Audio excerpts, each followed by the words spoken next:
As chip companies forge ahead with advanced driving technology, they're having to navigate some obstacles on the road, namely a post COVID inventory buildup.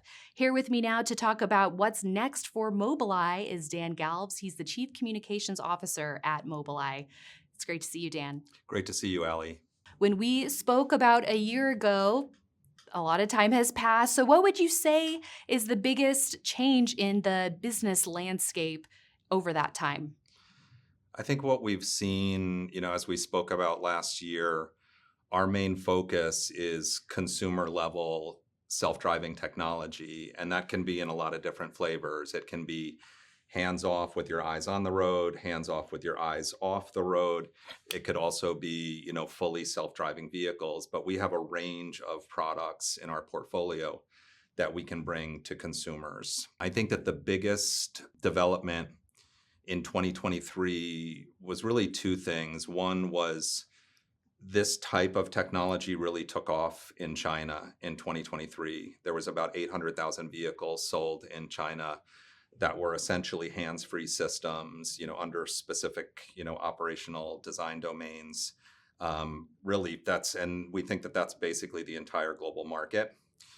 So I think that that's important because it really shows the rest of the world that consumers have a real interest in this technology. The second, big development for us was we really expanded the number of automakers that we are confident will adopt this technology from us.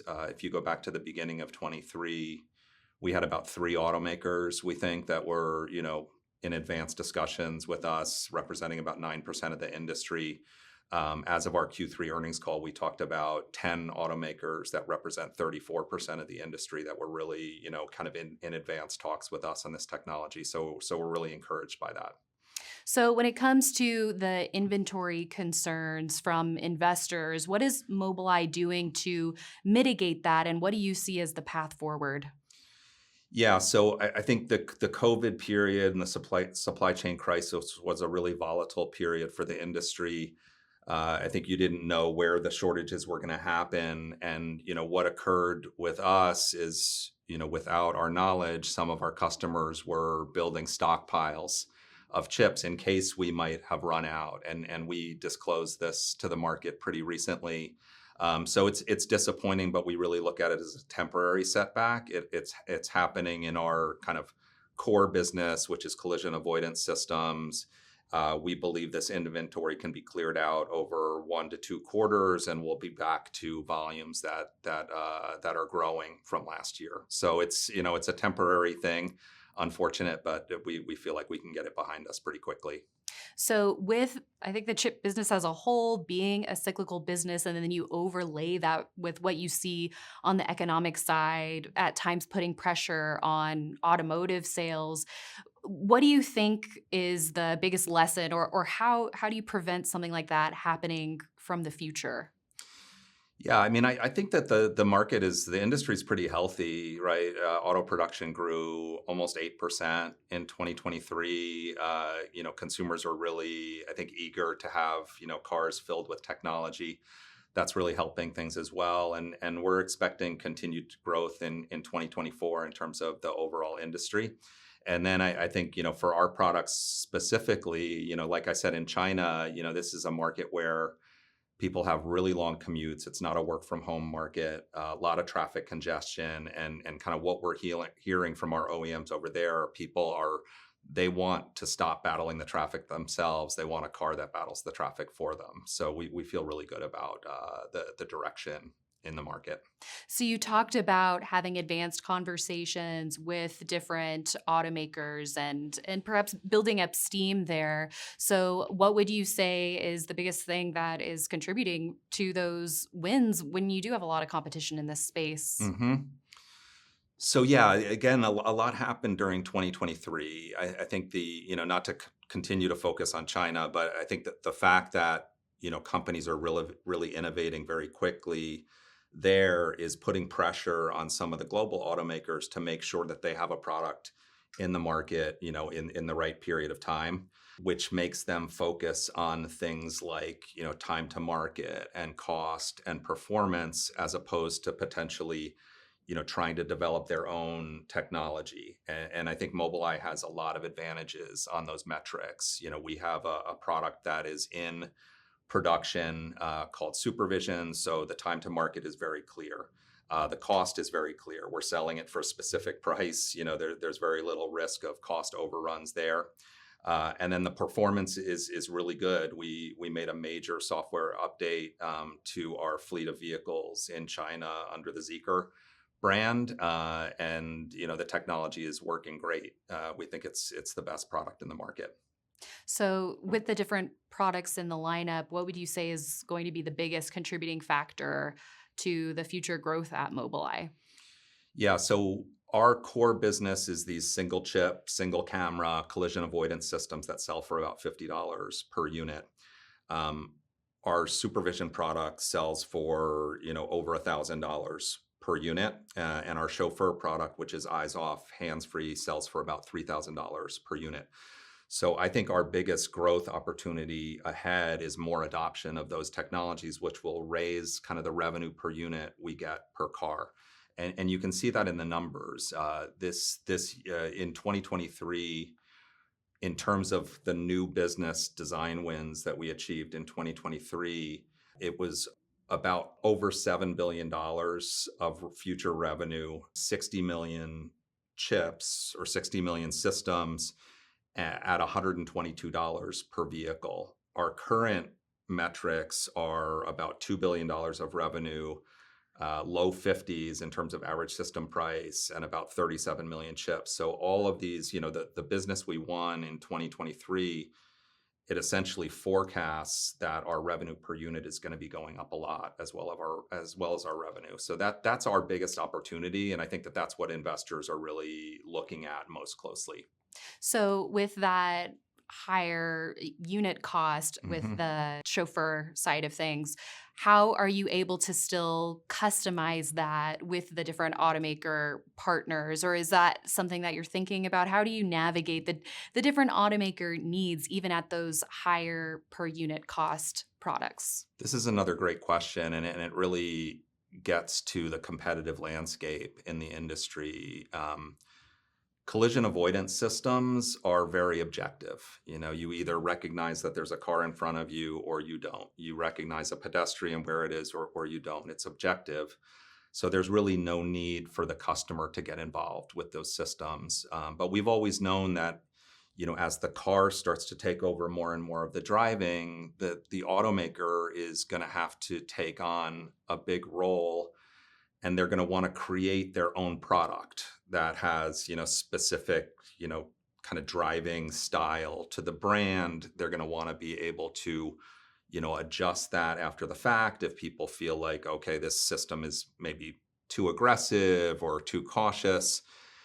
And this has been how to create that collaboration with the OEM has actually been a real challenge. And I think in a lot of ways, it's led the OEMs to try to take their own path to develop their own IP, but it's really because they want to create this unique driving experience.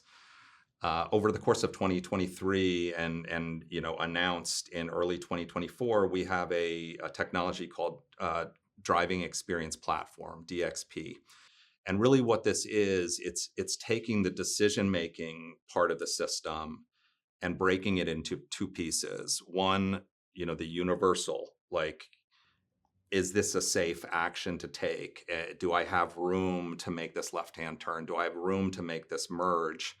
Splitting it from these universal kind of rules to, what is unique about the vehicle, and giving the automakers the ability to code the exact driving experience they want.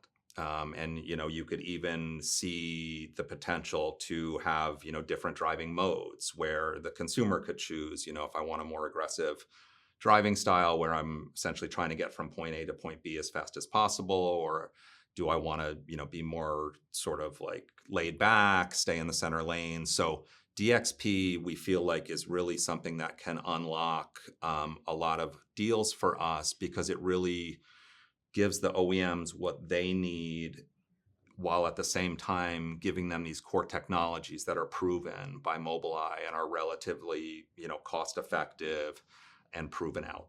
Right. So a little bit more nuance there.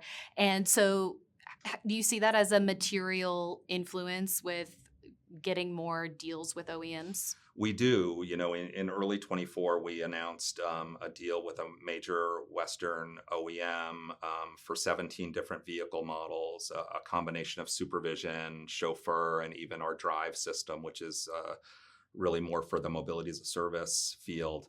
But I think giving this OEM that opportunity to code the driving experience the way they feel like their customers will appreciate, and giving them that flexibility was a major kind of factor in getting this win. And we think it's playing out in a similar way with other OEMs. So with everything that we've discussed, what would you say is going to be your top goal for this year as you look ahead? Yeah, again, back to these sort of advanced businesses where we feel like is really kind of the future growth driver of our business. 2023 was the year that we expanded the pipeline of customers, and 2024 is going to be the year where we convert those customers. That's really our goal, and then execution, right? I think we can't forget about that. These are really complex development programs with the OEMs. They're safety critical, and so we really need to focus on execution as well. But we feel great about kind of the way things are going. Great. And then how is Mobileye thinking about artificial intelligence and what might that unlock for the company as we look ahead? Yeah, our CEO and CTO are, two of the preeminent AI minds in the world. And the way they put it is that, they need to make sure that we're aware of any new development in AI, but we also need to make sure that we don't over rotate to a new technique, because every technique has its positives and negatives. I think DXP is actually a technology that benefits from generative AI, and so we feel like there's really, like, I think the way we always put it is there's no scientific breakthroughs needed for self-driving. It's really all about technology, business model, and scalability. And that's where we see the industry going. And we feel like we've got a great technology for that. And then in terms of the timeline for us seeing a material rollout of fully autonomous vehicles, not only on the commercial side, which we're starting to see that more and more globally, Mhm. but also on the consumer front, do you have an updated timeline? I mean, this is our North Star, right? That everything we do technology-wise is with the goal of fully self-driving cars someday that are scalable, right? That are not tailored to, just one city or the other, and that are cost effective so that it can be a technology that can be deployed in like a robotaxi fleet, but also for personally owned vehicles. I'm not going to give you an updated timeline because there's been so many kind of missed targets in this business.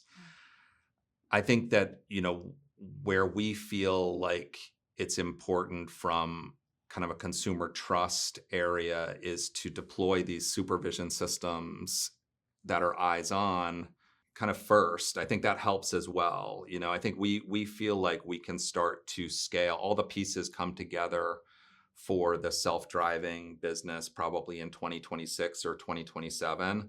But I think that the next 3 or 4 years are going to be really important to give consumers some experience with these systems before asking them, hey, go to sleep in the back seat. This car is going to be fine. I think having that kind of like transitionary technology is going to be really important to develop trust. That makes a lot of sense. Well, Dan, it was great catching up with you today. Thanks so much. You too, Allie. Thanks a lot.